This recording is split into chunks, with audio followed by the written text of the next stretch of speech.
ಬೆಂಗಳೂರಿನ 5 ಸ್ಟಾರ್ ಹೋಟೆಲ್ಗಳಿಗೆ ಬಾಂಬ್ ಬೆದರಿಕೆ. ಇಮೇಲ್ ಮೂಲಕ 3 ಹೋಟೆಲ್ಗಳಿಗೆ ಬಾಂಬ್ ಬೆದರಿಕೆ ಬಂದಿದೆ. ಬೆಂಗಳೂರಿನ 5 ಸ್ಟಾರ್ ಹೋಟೆಲ್ಗಳಿಗೆ ಬಾಂಬ್ ಬೆದರಿಕೆಯ ಇಮೇಲ್. 3 ಹೋಟೆಲ್ಗಳಿಗೆ ಬಾಂಬ್ ಬೆದರಿಕೆಯ ಇಮೇಲ್ ಬಂದಿರೋದು. ಎಲೆಕ್ಟ್ರಾನಿಕ್ ಸಿಟಿ ಬಳಿಯ ಸ್ಟಾರ್ ಹೋಟೆಲ್ಗೆ ಇಮೇಲ್ ಬಂದಿದೆ. ಮಧ್ಯರಾತ್ರಿ 2 ಗಂಟೆಗೆ ಬಾಂಬ್ ಹಾಕೋದಾಗಿ ಇಮೇಲ್.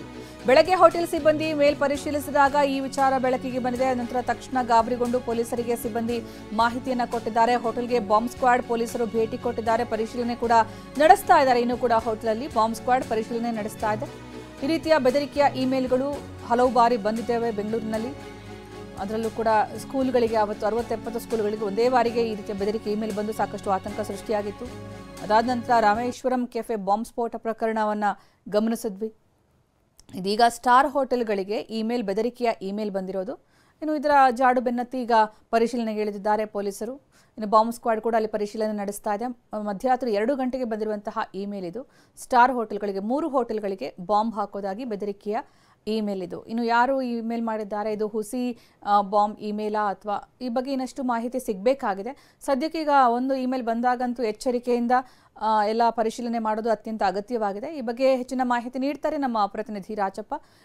5 ಸ್ಟಾರ್ ಹೋಟೆಲ್ಗಳಿಗೆ ಬಾಂಬ್ ಬೆದರಿಕೆಯ ಇಮೇಲ್ ಬಂದಿದೆ ಮಧ್ಯರಾತ್ರಿ ಅನ್ನುವಂತಹ ಮಾಹಿತಿ ಸಿಗ್ತಾ ಇದೆ.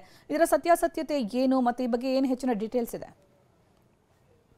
ಸುಕನ್ಯಾ, ಅಂದ್ರೆ ಶಾಲಾ ಕಾಲೇಜುಗಳಿಗೆ ಅದ್ರ ಜೊತೆಗೆ ಹೋಟೆಲ್ಗಳಿಗೆ ನಿರಂತರವಾದಂತಹ ಬಾಂಬ್ ಬೆದರಿಕೆಯ ಇಮೇಲ್ಗಳು ಬೆಂಗಳೂರಿಗೆ ಬರ್ತಾ ಇರುವಂತದ್ದು. ಅದೇ ರೀತಿಯಾಗಿ ನಿನ್ನೆ ರಾತ್ರಿ 2 ಗಂಟೆಗೂ ಕೂಡ ಬೆಂಗಳೂರು ಹಾಗೇನೆ ಬೆಂಗಳೂರು ಗ್ರಾಮಾಂತರ ವ್ಯಾಪ್ತಿಯಲ್ಲಿ ಬರುವಂತಹ ಒಂದಿಷ್ಟು 5 ಸ್ಟಾರ್ ಹೋಟೆಲ್ಗಳಿಗೆ ಇಮೇಲ್ ಬೆದರಿಕೆ ಕೂಡ ಬಂದಿರುವಂತದ್ದು. ಅಂದ್ರೆ ರಾತ್ರಿ 2 ಗಂಟೆಗೆ ಬಂದಿರುವಂತಹ ಇಮೇಲ್ ಅನ್ನ ಹೋಟೆಲ್ ಸಿಬ್ಬಂದಿಗಳು ಬೆಳಗ್ಗೆ ಹೋಟೆಲ್ಗೆ ಬಂದ ನಂತರದಲ್ಲಿ ನೋಡ್ಕೊಂಡಿದ್ದಾರೆ. ಈ ಸಂದರ್ಭದಲ್ಲಿ ಬಾಂಬ್ ಇಟ್ಟಿದ್ದೀವಿ, ಇನ್ನು ಕೆಲವೇ ಕ್ಷಣಗಳಲ್ಲಿ ಅದು ಬ್ಲಾಸ್ಟ್ ಆಗುತ್ತೆ ಅನ್ನುವಂತ ಒಂದು ಸಂದೇಶ ಕೂಡ ಇತ್ತು.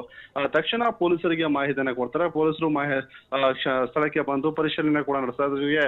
ಜೊತೆಗೆ ಬಾಂಬ್ ನಿಷ್ಕ್ರಿಯ ಜೊತೆಗೆ ಡಾಗ್ ಸ್ಕ್ವಾಡ್ ಕೂಡ ಹೋಟೆಲ್ಗಳಿಗೆ ಭೇಟಿ ಕೊಟ್ಟು ಪರಿಶೀಲನೆ ಕೂಡ ಮಾಡ್ತಾ ಇರುವಂತದ್ದು. ಅಂದ್ರೆ ಎಲ್ಲೋ ಒಂದ್ ಕಡೆಗೆ ಈ ರೀತಿಯಾಗಿ ಪದೇ ಪದೇ ಇಮೇಲ್ ಮೂಲಕವಾಗಿ ಬಾಂಬ್ ಬೆದರಿಕೆ ಕರೆಗಳು ಬರ್ತಾ ಇದ್ದು ಪೊಲೀಸರು ಎಲ್ಲೋ ಒಂದ್ ಕಡೆ ಆರೋಪಿಗಳನ್ನ ಪತ್ತೆ ಹಚ್ಚುವಲ್ಲಿ ಸಾಕಷ್ಟು ವಿಳಂಬ ಮಾಡ್ತಿರುವಂತದ್ದು. ಎಲ್ಲೋ ಒಂದ್ ಕಡೆಗೆ ಮೂಲೆಯಲ್ಲಿ ಕೂತು ಈ ರೀತಿಯಾಗಿ ಬೆದರಿಕೆ ಹಾಕುವಂತ ಆರೋಪಿಗಳಿಗೆ ದೊಡ್ಡ ಅಸ್ತ್ರವಾಗಿ ಪರಿಣಮಿಸಿದೆ ಅಂತ ಕೂಡ ಹೇಳ್ಬೋದು. ಯಾಕಂತಂದ್ರೆ ಸಾಕಷ್ಟು ವರ್ಷಗಳಿಂದಲೂ ಕೂಡ ಈ ರೀತಿಯಾಗಿ ಇಮೇಲ್ ಬಾಂಬ್ ಬೆದರಿಕೆ ಬರ್ತಿದ್ರು ಕೂಡ ಆ ಪ್ರಕರಣ ಭೇದಿಸುವಲ್ಲಿ ಬೆಂಗಳೂರು ಪೊಲೀಸರು ಸಂಪೂರ್ಣವಾಗಿ ವಿಫಲ ಆಗಿದ್ದಾರೆ ಅಂತ ಹೇಳ್ಬೋದು. ಸುಕನ್ಯಾ, ಧನ್ಯವಾದ ರಾಜಪ್ಪ.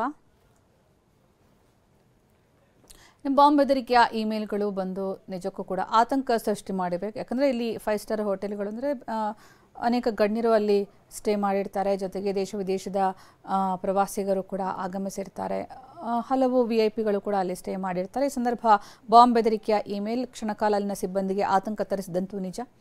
ಈ ರೀತಿಯ ಬೆದರಿಕೆಗಳು ನಿಜ ಇರಬಹುದಾ, ಹುಸಿ ಇರಬಹುದಾ ಅಂತ ಪರಿಶೀಲನೆ ನಂತರವಷ್ಟೇ ಗೊತ್ತಾಗಬೇಕಾಗಿದೆ.